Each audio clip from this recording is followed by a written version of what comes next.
है और आप उनको समझाना है कि कोलार ज़िले के मुसलमान जिस तरीके से आपके फैसले पर गुस्से में हैं और जो आपका गलत फैसला हुआ है उस फैसले के रद्द में आगे के एतबार से भी ऐसे इजलास, ऐसे एहतजाजात और ऐसे प्रेस कॉन्फ्रेंस भी करेंगे जब तक कि जो फैसला आपने गलत किया है माफ़ी मांगते हुए उसे वापस ना लेंगे।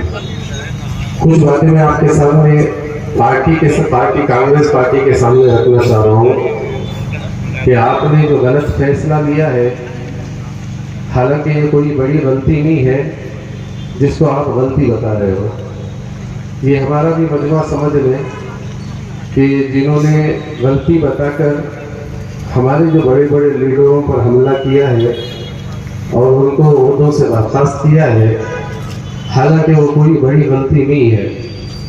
जैसा कि आपके सामने पहले भी बात आई कि एक पार्टी का उसूल होता है कि जब कोई गलती होती है तो उस गलती पर एक नोटिस जारी किया जाता है, फिर उनको सफाई के लिए बुलाया जाता है, फिर वो सफाई वगैरह किया, बुलाने के बाद उनसे बातचीत होती है, फिर जब वजाहत होती है तो फिर उसके बाद जो है बैठकर मशवरे के साथ अमल लाया जाता है। मगर आज के एतबार से हाई कमांड ने जो फैसला लिया है, हम लोग इनसे पूछते हैं कि सिद्धरामैया साहब से या DK शिव कुमार से पूछते हैं कि आपका ये फैसला गलत है, तो वो कहते हैं कि हाई कमांड का ये फैसला है, उन्होंने ये तय करके भेजा है, इस तरीके से उनके ये अल्फाज होते हैं। मगर हाई कमांड का भी जो फैसला होता है तो उसके एतबार से एक पार्टी का उसूल होता है, तो उस उसूल के एतबार से पहली चीज़ तो नोटिस देनी चाहिए थी और गलती साबित करनी चाहिए थी। आपको ये मीडिया के जरिए से उन तक ये बात पहुंचाना चाहता हूं कि आप गलती साबित कीजिए। आप ये समझ रहे हो कि जो इलेक्शन हुआ इसमें इन्होंने साथ नहीं दिया, इसकी वजूहात है, वो आपके सामने में रखना चाहता हूं ताकि आप हज़रात को इसकी वजाहत हो जाए। पहली बात तो इसकी वजाहत ये है कि हमारे जितने उलमा माशाल्लाह कर्नाटका के जो उलमा हैं, जो बड़े उलमा में से शुमार होते हैं, उन तमाम उलमा ने 2023 के इलेक्शन के बाद जब इलेक्शन का वक्त आया तो ये लोग आए उलमा के पास और उन्होंने बैठकर कई मजलिसें उलमा से की। उन्होंने बड़े बड़े अज़ाइम बताए कि हम हिजाब के मसले पर काम करेंगे। दूसरा मसला ये उठाया कि हम जो है आपके 4% है उससे 8% हम करेंगे, और कोई जो मसाइल थे, जो बिल पास हुए थे, उस बिलों को हम वापस लाएंगे, यानी उसे ख़त्म करेंगे बिलों को। ये सारी बातें उनकी हुई उलमा से।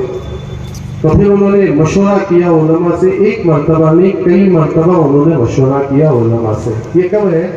इलेक्शन से पहले की बात। फिर उन्होंने ये भी मुतालबा किया कि अगर हम इख्तिदार पर आ जाए, हम हुकूमत पर आ जाए, मेरी बात ज़रा समझाने के लिए बात अर्ज कर रहा हूँ और ये मैं उनके सामने, क्योंकि ये हकीकी बात है, आपके सामने अर्ज कर रहा हूँ। फिर उन्होंने ये बात कही कि हम हर 3 महीने आपके साथ बैठेंगे और आपके क्या मुतालबात हैं, क्योंकि 1 करोड़ मुसलमान पूरे कर्नाटका के अंदर 1 करोड़ मुसलमान। और मैं आपको ये बता देना भी चाहता हूँ कि अल्हम्दुलिल्लाह जब हमारा MLA का जो इलेक्शन हुआ जिसमें 70 पर 2000 वोट हमारे थे, जिसमें लगभग 50 पर 8000 वोट मुसलमानों के थे, जिन्होंने 50 पर 8000 वोट मुसलमानों ने दाखिल किया। 80 पर 3000 MLA में जो बने हैं, 80 पर 3000 वोट में से 50 पर 8000 वोट हमारे हैं। इसीलिए ये हुकूमत से हम ये कह रहे हैं कि 2008 का जो इलेक्शन हुआ था, उस इलेक्शन के अंदर 35% पर ये आई थी। ये बात आप समझने के लिए मैं अर्ज कर रहा हूँ। उस वक्त 35% था। जब 2013 आया तो उस वक्त 36% था, 30% और फिर इसी तरीके से जब 2018 आया तो फिर आ गया 38%। और जब 2023 आया तो उस वक्त 42%। ये 42% जो था, इसकी सबसे बड़ी वजह थी कि कर्नाटक के 1 करोड़ मुसलमानों ने इत्तेहाद के साथ कांग्रेस को वोट किया। तंजीमों ने भी, उलमा ने भी। अब हमारे यहाँ ही का आप अंदाजा लगा लीजिए कि जिस तरीके से माशाअल्लाह, जिस तरीके से काम किया गया इत्तेहाद के साथ, मस्जिद से लेकर, जिम्मेदारों से लेकर, सियासी मुल्कों से लेकर, उलमा से लेकर, हर तबके वाले ने आगे बढ़कर भाई काम करना है। सेकुलर जहन के लोग हैं और माशाअल्लाह ये पार्टी भी सेकुलर है और मुसलमानों के हक में है। इस तरीके से जब ये काम करने के लिए उन्होंने हमारे सामने अज़ाई रखे तो पूरे मुसलमानों ने मिलकर काम किया। मगर उसके बाद जब 3 महीने एक मरतबा बैठने की बात हुई तो साल गुजर गए, बात नहीं हुई। और फिर ऐसे ही वक्त गुजरता रहा।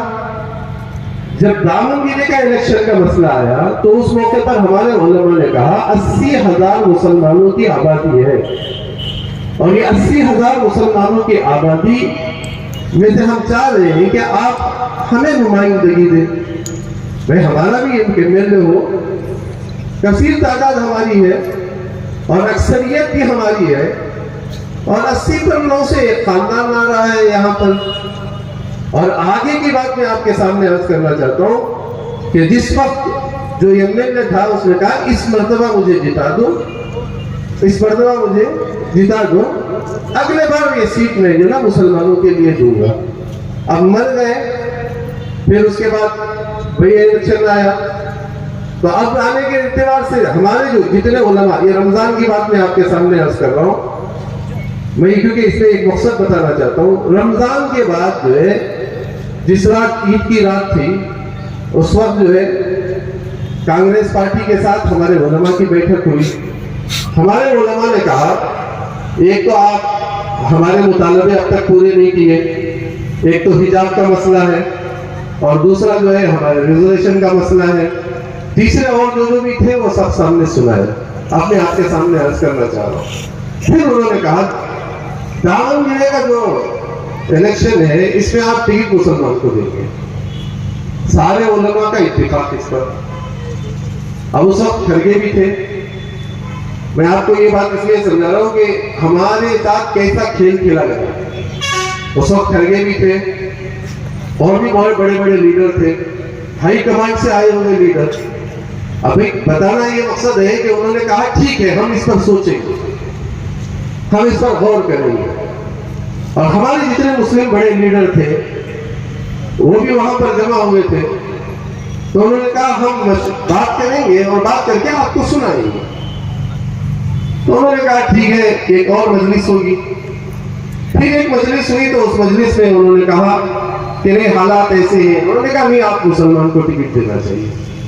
उन्होंने कहा भाई हम आपसे जो पूछ रहे हैं ये हमारा हक पूछ रहे हैं, क्योंकि भाई हमारा हक है, आपसे अपना हक पूछ रहे हैं, आप हमें अपना हक दीजिए। तो जिस वक्त उन्होंने उस मौके पर पूछा तो उन्होंने कहा ठीक है हम आपको सुनाएंगे, अच्छा ही सुनाएंगे। यूं कहकर ये बाहर निकले और जाने के बाद जो है फिर हमारे जितने लीडर्स थे वो उसमें से जैसा कि हमारे जमीर साहब हैं और हमारे अलहाज नसीर साहब हैं और इसी तरीके से जितने भी माशाअल्लाह मुस्लिम लीडर्स थे ये तमाम एक जगह जमा होकर उन्होंने कहा भाई इतना बड़ा इलेक्शन हुआ 2023 का और कांग्रेस 135 सीटों पर आना है तो इसमें उलमा की बड़ी मेहनत थी और उलमा ने हमारे से मुतालबा भी किया है। अगर हम उलमा की बात को छोड़कर जाएंगे तो आगे डैमेज होगा, हमारा आगे खतरे भी होंगे, हमारे ऊपर से एतमाद भी खत्म हो जाएगा। तो तमाम ने कहा कि भाई एक मुस्लिम लीडर्स को दे दी जाए। मगर आगे बढ़ते बढ़ते सियासत है, आगे चलते चलते बात यहाँ तक आई कि उन्होंने ये तय कर दिया कि भाई वो फैमिली ही को हम तय करेंगे। अब उन्होंने तय कर दिया। तो ये तय करने के बाद अब मैं आपको मकसद की तरफ आना चाहता हूँ। अब उन्होंने तय किया, ये हाई कमान का फैसला है। जब हाई कमान का फैसला होता है तो उलमा इकराम ने कहा ठीक है अगर आप हमारी बात नहीं मान रहे तो फिर आगे देखेंगे, हमारी बात नहीं मान रहे तो चलो आगे देखेंगे। हम उस वक्त जब आपके साथ काम किए कि हमारी खुद की पार्टियां थी, हमने कुर्बानी देकर हमने आपको जिताया था। जहां जब हमारा हक था तो तुम पीछे हो गए। तो फिर ठीक है, इलेक्शन हुआ। अब इस इलेक्शन के मौके पर मैं आपको इसलिए तफसीली बात समझाना चाह रहा हूं कि उस मौके पर आपने कहा कि भाई आप दामन गिरा जाओ।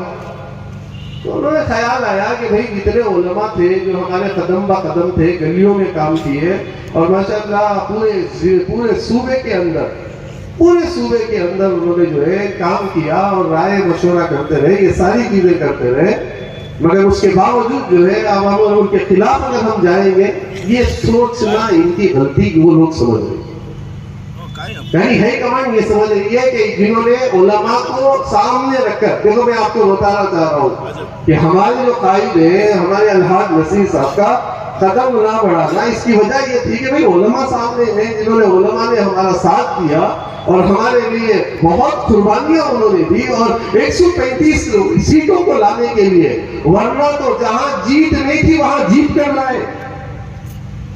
जहां जीत नहीं थी भाई, आप मालूम था कि यहां नहीं जीत सकते, मगर वहां से जीत कर लाए। और हालांकि दामनगिरी के अंदर भी जो चाह रहे थे कि अगर होता तो एक मुसलमान लीडर होता, मगर उन्होंने कहा चलो भैया, तो उस मौके पर उन्होंने कहा ठीक है भाई, आपने बागलकोट के अंदर उन्होंने जाकर काम किया, पार्टी में रहते हुए बागलकोट में जाकर उन्होंने काम किया और बागलकोट में काम करके आए और आकर रिजल्ट भी दिया कि बहुत अच्छा रिजल्ट है।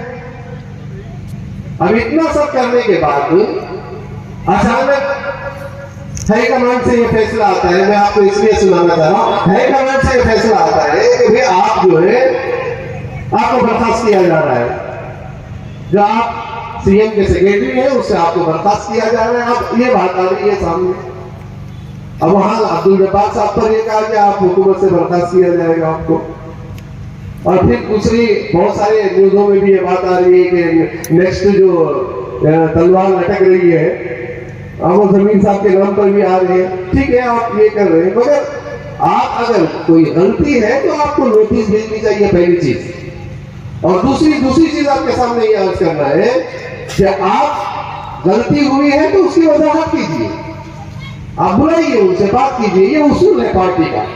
और आप अचानक रातों रात बैठे और सुबह में आपने कहा कि आपको बर्खास्त किया जा रहा है, भाई ये बात गलत है, ये साजिश है। ये क्या है? साजिश। आपने जो गलत काम किया है इसका असर मैं बताना चाह रहा हूं। ऐसी बहुत सारी गलतियां पार्टी ने की है, मैं साफ बात कर रहा हूं आपके सामने, ताकि ये मीडिया के जरिए से उन तक बात जाए।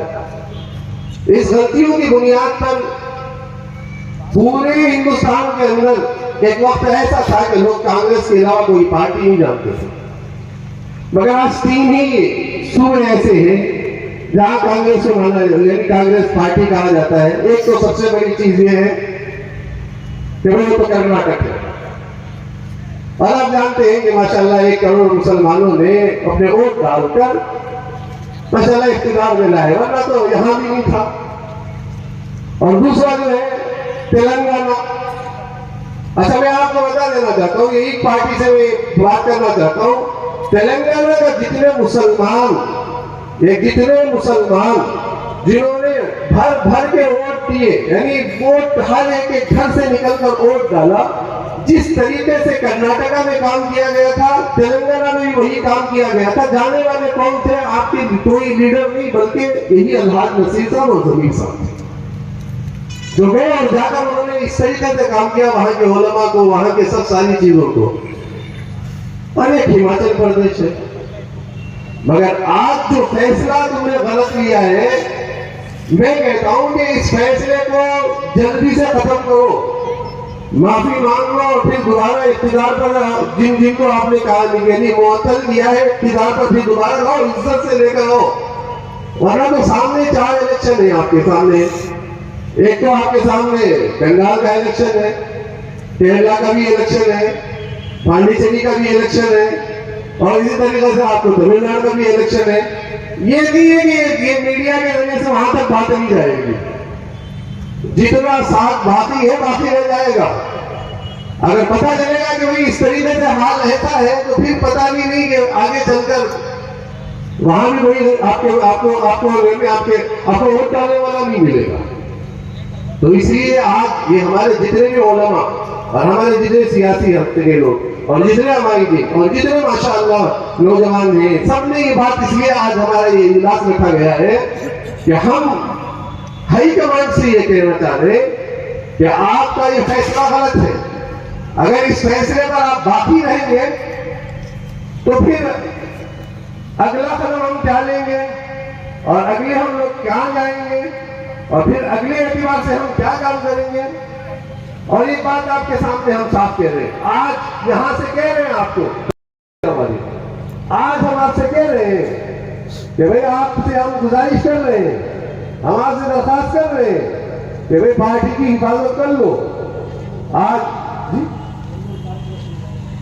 हम कह रहे हैं भाई आज आपके सामने आज कर रहे हैं, आप कर लो, हमारी बात तो सुन लो, वरना एक वक्त ऐसा भी आएगा, साफ बात आपके सामने आज करूंगा कि हम आपके पास नहीं आएंगे। अगर आप हमारे पास भी आएंगे तो हम आपसे मिलने के लिए तैयार नहीं है, हम आपके पास मिलने के लिए भी तैयार नहीं होंगे।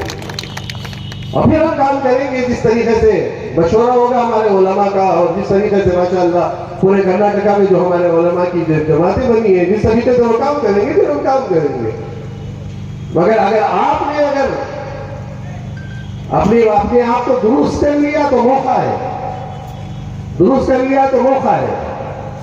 इस मौके को गनीमत समझते हुए भी आप जो ना पहल करें। हाँ, गलत ना अपने इख्तिलाफ को किसी और पर ना ले आए, क्योंकि बड़ी मेहनतों के बाद हमने यहाँ पर जो है ना कांग्रेस को लाया है। साफ बात कर रहा हूँ, बड़ी मेहनतों के बाद, बड़ी कुर्बानियों के बाद एमपी इलेक्शन के अंदर 2,19,000 वोट आए हमारे, सिर्फ मुस्लिम माइनॉरिटी से 2,19,000 वोट हमारे आए। हाँ, हालांकि बड़ी तादाद थी, इससे पहले इतनी तादाद वोट नहीं डाली, हर एक घर से निकलकर वोट डाला रात के 10-10 बजे तक। और सबसे बड़ी चीज मैं आपको बताना चाह रहा हूं कि अगर अलहाज नसीर साहब कोलार जिले के लिए अगर ना आते तो पता नहीं यहाँ पर कांग्रेस का कोई वजूद होता या ना होता। ये मैं इसलिए आज करना चाह रहा हूं कि हमने देखा है उनको रातों में, दिन में, उनसे मशवरे करते हुए हमने देखा है। गलियों में गए हैं, बूथ वाइज मेहनत की है, मस्जिद के अंदर दाखिल हुए हैं, उलमा को बार बार उलमा से मशवरा करते रहे और हर एतबार से उन्होंने काम करते हुए एक एक चीज बताते रहे कि ये काम ये सब सारी चीजें करते रहे। और इतनी मेहनत की कि बस थोड़े से इख्तिलाफ की वजह से मुरबागल और श्रीवासपुर गया है हाथ से, थोड़ा सा इख्तिलाफ की वजह से, आपस की रंजिशों की वजह से, वरना तो हर एतबार से जहां जहां से कोशिश की गई पूरे मुसलमानों को तो इत्तेहाद के प्लेटफॉर्म पर लाए। भाई मैं ये मीडिया वालों से याद करना चाह रहा हूं कि हाई कमान से लेकर जो आपके यानी जो कांग्रेस पार्टी के जो बड़े सीएम हैं या डीके शिव कुमार है या बड़े बड़े ओहदों में है या मिनिस्टर है, उन तक ये बात पहुंचा है कि जिस तरीके से उन्होंने मेहनत करके यहाँ से जो है ना एक वजूद लाए कांग्रेस के एतबार से, चाहे वो मालूम हो, बंगारपेट हो, केजीएफ हो, इसी तरीके से कोलार हो, बागेपल्ली हो, चिकबालापुर हो, चिंतामणि हो, हम लोगों ने देखा है। क्योंकि ऐसी मैं आपके सामने बात नहीं कर रहा हूँ, ये मेहनत की बात आपके सामने अर्ज कर रहा हूँ। तो इसलिए आपके सामने ये बात अर्ज करना चाह रहे कि भाई आपके यहाँ पर लोग कहते हैं एक वोट की भी कीमत है, बोलते नहीं बोलते भाई, एक वोट की भी कीमत है, बोलते नहीं बोलते। यहाँ तो हमारे अलहाज नसीर साहब 2019 यानी 2,19,000 के वोटर हैं। समझ, अगर इनके बारे में अगर आपने गलत फैसला लिया है तो सिर्फ 2,19,000 वोटर, हालांकि 2 लाख लगभग 3,20,000 वोटर से आज 1 करोड़ मुसलमान इंतजार में है, देख रहे हैं कि पार्टी क्या करेगी। अगर सही फैसला किया है सही होगा, अगर सही फैसला करके अगर वापस ले लिया तो माशाअल्लाह कुछ बात नहीं, अगर नहीं लिया तो फिर आगे के लिए खतरा है। अभी हमारे मोहम्मद ज़ैनुल आबिदीन साहब दामत बरकातुहू ने एक बात बयान की बड़ी अजीब बात आखिरी में एक मीडिया वाले से बात करते करते गुजरते हुए उन्होंने कहा कि आपके पास फरमाते हैं कि कांग्रेस को आप कांग्रेस वाले अगर ना करें तो उन्होंने एक जुमला कहा, कांग्रेस का काफ भी नहीं रहेगा। एक जुमला उन्होंने ये कहा कि कांग्रेस का जो काफ है ना, काफ उन्होंने काफ कहा जाता है, वो काफ भी नहीं रहेगा। इसलिए आपसे यही दरखास्त है, आज यहाँ पर ये पैगाम देना चाह रहे हैं कि हमारे जितने उलमा हैं, तमाम उलमा की तरफ से हम हुकूमत से ये मुतालबा करेंगे, हम हाई कमान से ये मुतालबा करते हैं और बिलखुसूस सिद्धरामैया साहब से और DK शिव कुमार से और जिम्मे यानी जो लीडर्स हैं उनसे ये बात करना चाहते हैं कि भाई हमारा मुतालबा पूरा करें बड़ी इज्जत के साथ। फरमाते मिनिस्ट्री से यानी अब तो हम चाहते हैं कि भाई आपने जलील किया है, एक बात याद रख लें, आपने अलहाज नसीर साहब को जलील नहीं किया है, बल्कि कर्नाटक नहीं बल्कि हिंदुस्तान के मुसलमानों को जलील किया है। ये बात आपके सामने मैं साफ करना चाह रहा हूँ। एक यानी जलील आपने एक फर्द को नहीं किया बल्कि आपने कौम को जलील किया है।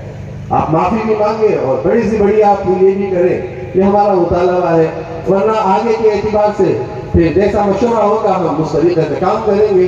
अब उसके बाद जो है ना, अब ये कोई रास्ता नहीं है हमारे पास। और एक बात याद रख लीजिए, कह रहे हैं कि कांग्रेस से हम हैं। देखिए मैं आपके सामने अर्ज कर रहा हूँ, हमारे से कांग्रेस है, मैं आपके सामने साफ अर्ज कर रहा हूँ, कांग्रेस हमसे है। हमारे मुफ्ती इफ्तिखार साहब ने एक बात बयान फरमाई, हाई कमांड जो है ना, फरमाती हाई कमांड नहीं होता, बल्कि ये जो मजमा बैठा हुआ है जिसने वोट डाला है वो हाई कमांड होता है। हम बटन दबाएंगे तो हाई कमांड कर देंगे भाई। तो इसलिए मैं आपके सामने ये अर्ज करना चाह रहा हूँ कि भाई हमारे पैगाम को कोलार जिले के एतबार से हर ताल्लुक के अंदर प्रोग्राम होंगे, हर ताल्लुक के अंदर कांग्रेस ऑफिस के पास बैठक होगी, हर काम में हर उलमा जो है ना माशाअल्लाह प्रेस कॉन्फ्रेंस भी करेंगे, जब तक कि आप अपने फैसले को नहीं बदलेंगे। इसलिए आप सब साथ देंगे ना इंशाअल्लाह, बोलो भाई सब साथ देंगे ना इंशाअल्लाह, और हमेशा साथ खड़े रहेंगे ना। जब आज नहीं जागे तो फिर याद रख लो कि फिर कभी जागना नसीब नहीं होगा। आज जाग लो। इसलिए मैं आपके सामने आज करना चाह रहा हूँ, एक मौका है, उस मौके को जब भी उलमा की तरफ से, शहर के हमायीन की तरफ से यार माशाअल्लाह एक आवाज लगी तो फौरन हमें जमा होना है, इत्तेहाद का सबक देना है। जिस तरीके से वोट इत्तेहाद से किया है, इस तरीके से मुखालिफत भी इत्तेहाद से करेंगे इंशाअल्लाह। करेंगे ना भाई इंशाअल्लाह। इसमें मुनाफिकत नहीं होनी चाहिए, इसमें मुनाफिकत नहीं होनी चाहिए, समझिए बात, मुनाफिकत नहीं होनी चाहिए। मैं आपको अगर वक्त नहीं है, मैं आपके सामने अलहाज नसीर साहब के वो जो खिदमात आपको बयान कर सकूं, मैं आपके सामने नहीं, वक्त नहीं है, कभी मौका मिला तो मैं आपके सामने बयान कर सकता हूँ। जिन्होंने हमारे इलाके हमारे ज़िले के लिए और हमारे खुद के लिए उन्होंने जो काम किए हैं, वक्त नहीं है, मगर हमारा मुतालबा है कि भाई हमारा हक हमें दीजिए, हमारा हक हमें दीजिए, हमने अपना हक दिया है। बस ये चंद बातें।